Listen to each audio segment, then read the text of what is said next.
ভারতে পলাতক সাবেক প্রধানমন্ত্রী শেখ হাসিনাকে জন্মদিনের শুভেচ্ছা জানিয়ে তোপের মুখে সাকিব আল হাসান। এই অলরাউন্ডারকে পুনর্বাসন না করে সঠিক কাজটি করেছেন দাবি ক্রীড়া উপদেষ্টা আসিফ মাহমুদ সজীব ভুঁইয়ার। পরবর্তীতে পাল্টা পোস্ট করেছেন সাকিবও, যদিও কেউই কারোর নাম বলেননি। সামাজিক যোগাযোগ মাধ্যমে সাকিবের এমন আচরণে ক্ষুব্ধ সার্জিস আলম, হাসনাত আবদুল্লাহর মতো জুলাই যোদ্ধারা। ২৮ সেপ্টেম্বর ছিল ভারতে পলাতক সাবেক প্রধানমন্ত্রী শেখ হাসিনার ৭৮তম জন্মদিন। মানবতা বিরোধী অপরাধের ঘটনায় ক্ষমতাচ্যুত শেখ হাসিনাকে শুভেচ্ছা জানিয়ে তার সাথে ছবি দিয়ে সামাজিক যোগাযোগ মাধ্যমে পোস্ট করেন সাকিব আল হাসান। ক্যাপশনে লেখা, শুভ জন্মদিন আপা। মুহূর্তের মধ্যেই নেট দুনিয়ায় ভাইরাল হয় এই পোস্ট।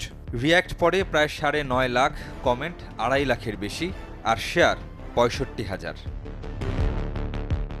আলোচনা সমালোচনার ঝড় উঠে সাকিবের এই পোস্টকে কেন্দ্র করে। সরব ক্রীড়া উপদেষ্টা আসিফ মাহমুদ সজীব ভুঁইয়া। সাকিবকে দেশে ফিরতে না দেয়াটা যে যৌক্তিক ছিল তা স্পষ্ট করেন তিনি, যদিও এই অলরাউন্ডারের নাম নেননি।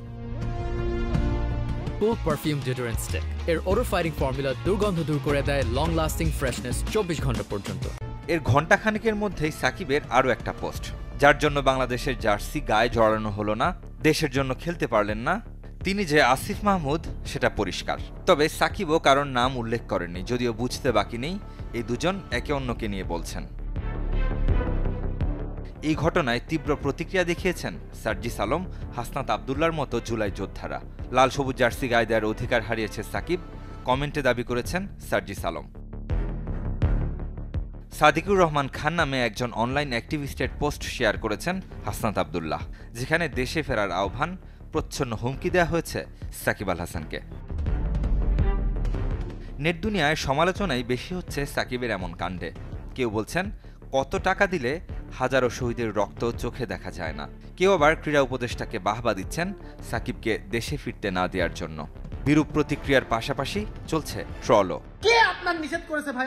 আমরা তার দেখবো ভাই, আমরা তার দেখবো, আপনি শুধু এয়ারপোর্ট আসেন ভাই। যদিও জুলাই গণ অভ্যুত্থানে তার ভূমিকা নিয়ে দুঃখ প্রকাশ করে পোস্ট করেছিলেন সাকিব, তবে সেই পোস্ট পরবর্তীতে ডিলিট করে দেন। যুক্তরাষ্ট্রের বিভিন্ন সময় নিষিদ্ধ ঘোষিত ছাত্রলীগের কর্মীদের সাথে দেখা গেছে এক সময়ের দেশের ক্রিকেটের এই পোস্টার বয়কে। রেদওয়ান শুয়েব, চ্যানেল 24।